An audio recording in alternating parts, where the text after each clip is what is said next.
அம்மா இருந்தப்போ ஒவ்வொரு திட்டமும் கேட்டு எந்த மாவட்டத்துக்கு அந்த மாவட்டத்தினுடைய சூழ்நிலைகளை தெரிஞ்சு அவங்களுக்கு சில திட்டங்களை அம்மா கொண்டு வந்திருக்காங்க.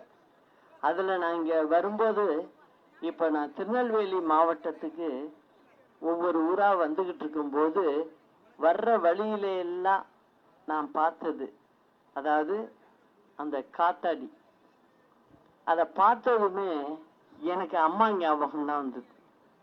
91 96 காலகட்டத்தில் முதல்ல அம்மா முதலமைச்சர் ஆன உடனே இந்த திட்டம் இந்த மாவட்டத்துக்குள்ள போடலாங்கிறத கேட்டு தெரிஞ்சு அதுக்கப்புறம் இந்த திட்டத்தை இங்க கொண்டு வந்தாங்க.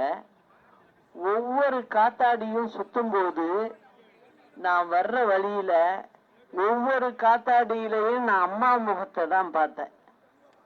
ஏன்னா அவங்க செஞ்சது இது. புரட்சி தலைவி